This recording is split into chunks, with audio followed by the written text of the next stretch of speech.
Assalamualaikum warahmatullahi wabarakatuh. Nuaiman bin Amru bin Raba'ah adalah seorang sahabat Rasulullah yang terkenal dengan kegemarannya dalam bercanda dan ketidaktahuannya. Ia termasuk dalam golongan Ansar di kota Madinah. Meskipun memiliki sifat yang lucu, Nuaiman juga merupakan seorang pejuang sejati dalam agama Islam. Ia ikut serta dalam pertempuran Badar bersama Rasulullah dan para sahabat yang lainnya, sehingga mendapatkan gelar sebagai Ashabul Badar. Nuaiman seringkali membuat lelucon, bertingkah bodoh, bahkan terkadang mengejutkan, yang membuat Rasulullah dan para sahabat lainnya tak kuasa menahan tawa. Target dari keusilannya tidak hanya para sahabat, tetapi juga Rasulullah. Namun, bagaimana sikap Rasulullah terhadap sahabatnya yang gemar bercanda, bahkan bodoh, seperti Nuaiman? Apakah Rasulullah pernah marah dengan kelakuan usil Nuaiman? Ataukah Rasulullah menganggapnya sebagai hal yang biasa? Bagaimana jika ada sahabat yang tersinggung dengan tingkah laku Nuaiman? Bagaimana Rasulullah meredakan situasi tersebut? Mari kita simak kisah berikut ini. Dalam hal ini, kita dapat mengambil beberapa kesimpulan mengenai sikap Rasulullah terhadap Nuaiman. Pertama, Rasulullah memahaminya. Pada umumnya, Rasulullah dan para sahabat memahami karakter Nuaiman yang suka bercanda. Rasulullah juga tidak masalah ketika menjadi sasaran keusilan Nuaiman dalam leluconnya. Selama kelakuan Nuaiman tidak melanggar ajaran agama Islam, maka hal itu mungkin akan dimaklumi. Sebagai contoh, ada cerita tentang Nuaiman yang ingin memberikan madu sebagai hadiah kepada Rasulullah. Namun, karena tidak memiliki uang, Nuaiman meminta penjual madu untuk mengirimkan madu tersebut kepada Rasulullah sebagai hadiah. Kemudian, penjual madu diminta untuk meminta pembayaran setelahnya. Ketika penjual madu bertemu dengan Rasulullah, dia menyampaikan permintaan tersebut sebagaimana yang diminta Nuaiman. Rasulullah memberikan sejumlah uang kepada penjual madu tersebut. Dengan demikian, Rasulullah mendapatkan hadiah madu sekaligus membayar harga madu tersebut. Setelah kejadian itu, Rasulullah memanggil Nuaiman dan bertanya mengapa ia melakukan hal tersebut. Nuaiman menjawab, "Saya ingin berbuat baik kepada Anda, wahai Rasulullah, tetapi saya tidak memiliki apa-apa." Hal ini membuat Rasulullah tersenyum. Kedua, Rasulullah mengganti kerugian yang diakibatkan oleh kebodohan Nuaiman. Tidak hanya memahaminya, Rasulullah juga mengganti kerugian yang ditimbulkan oleh kelakuan bodoh sahabatnya tersebut. Selain cerita pertama, ada satu kejadian yang membuat Rasulullah mengganti apa yang telah dilakukan oleh Nuaiman. Meskipun demikian, Rasulullah tidak marah. Bahkan, beliau tersenyum karena apa yang dilakukan oleh Nuaiman memang menggelitik. Ceritanya, suatu saat para sahabat mengatakan kepada Nuaiman bahwa mereka sudah lama tidak makan daging unta. Mereka punya ide untuk menyembelih unta milik seseorang yang sedang bertemu dengan Rasulullah. Nuaiman dengan antusias menerima ide tersebut. Akhirnya, unta tamu Rasulullah disembelih oleh Nuaiman. Tamu Rasulullah yang mengetahui bahwa unta miliknya disembelih segera mengadu kepada Rasulullah. Setelah ditanya, para sahabat yang memiliki ide tersebut mengatakan bahwa yang melakukannya adalah Nuaiman. Salah satu dari mereka kemudian menunjukkan tempat persembunyian Nuaiman kepada Rasulullah dan tamunya. Ketika ditanya mengapa melakukan itu, jawaban Nuaiman malah membuat Rasulullah tersenyum. "Silakan tanyakan kepada orang yang menunjukkan tempat persembunyianku," jawab Nuaiman.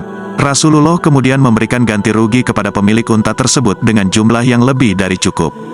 Ketiga, Rasulullah melarang sahabat lain untuk menghujat atau melaknat Nuaiman. Tidak semua orang suka dan memaklumi tingkah laku jahil dan usil Nuaiman. Terkait hal ini, Rasulullah telah memberikan peringatan. Beliau melarang para sahabat untuk mencela atau mengutuk Nuaiman. Rasulullah berkata kepada mereka, "Jangan pernah menghujat atau melaknat Nuaiman. Meskipun dia seperti itu, tetapi dia selalu membuatku tersenyum.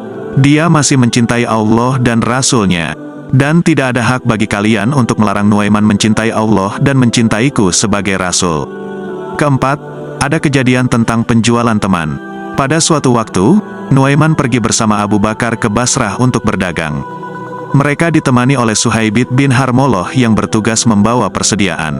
Nuaiman meminta makanan kepada Suhaibit, tetapi ditolak karena bos mereka tidak ada di tempat. Suhaibit berkata, "Tunggulah sampai Abu Bakar datang." Nuaiman merasa jengkel dan mengancam, "Tunggu balasanku." Nuaiman kemudian bertemu dengan beberapa orang dan menawarkan budaknya dengan harga yang sangat murah. sambil mengungkapkan kelemahannya, yaitu bahwa budaknya sering mengaku sebagai orang merdeka. Orang-orang yang ditawari setuju. Bersama-sama, mereka pergi ke tempat di mana Suhaibit sedang duduk. Nuaiman menunjuk kepadanya, dan tentu saja Suhaibit memberontak sambil mengatakan bahwa dia bukanlah budak. Namun, pembeli tetap bersikeras mengikatnya dan berkata, "Kami sudah mengerti sifatmu." Untungnya, Abu Bakar segera datang dan situasi menjadi tidak berlarut-larut. Ketika peristiwa ini diceritakan kepada Nabi, beliau tertawa, bahkan ketika beliau mengingat atau diingatkan tentangnya.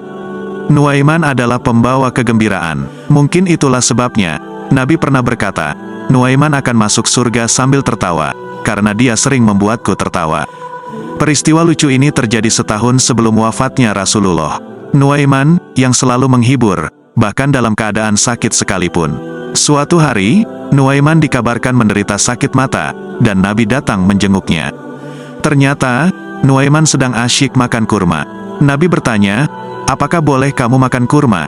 Matamu kan sedang sakit." Dengan santai, Nuaiman menjawab, "Saya mengunyah dari arah mata yang tidak sakit, ya Nabi." Jawaban tersebut membuat Nabi tersenyum. Kisah tentang Nuaiman mengajarkan kita bahwa Nabi Muhammad adalah sosok yang ceria, suka tertawa, bercanda, dan tidak selalu serius. Beliau sering berinteraksi dengan penuh canda tawa dengan para sahabat dan istri-istrinya. Sayangnya, cerita-cerita tentang sisi manusiawi Nabi Muhammad jarang diceritakan. Nabi sering digambarkan sebagai sosok yang kaku, serius, dan hanya memberikan perintah atau melarang saja. Sebagai umat Nabi, kita berkeinginan meneladani beliau sepenuhnya. Kita meninggalkan hal-hal yang tidak disukai oleh Nabi dan berusaha menyukai apapun yang beliau sukai. Namun, kita sering melupakan sikap lapang dada dan humoris beliau. Kita perlu menyadari bahwa senyuman dan tawa tidak hanya membuat jiwa kita ceria dan lega, tetapi juga mengembalikan kita pada sisi kemanusiaan kita. Kita adalah manusia yang mampu merasakan dan mengekspresikan kebahagiaan. Dan pada zaman ini, kebahagiaan dan keceriaan semakin berharga. Kisah-kisah tentang Nuaiman yang jenaka dan jahil ini mungkin tidak selalu diterima oleh semua orang. Beberapa orang bahkan berpendapat bahwa perilakunya terlalu berlebihan, terutama ketika ditujukan kepada para sahabat dan bahkan Nabi Muhammad SAW. Kritik semacam ini tidak dapat diabaikan, bahkan beberapa sahabat pun merasa demikian. Bahkan ada kisah yang menyebutkan bahwa Nuaiman sendiri adalah seorang pengangguran yang sering mabuk. Perilaku buruk ini juga diketahui oleh Nabi Muhammad SAW. Menurut beberapa sumber, Nabi memberikan hukuman 40-60 kali cambuk sebagai konsekuensi dari kebiasaan mabuk Nuaiman. Dalam satu kesempatan, para sahabat bahkan melaknat Nuaiman ketika mereka bertemu dengan Nabi SAW.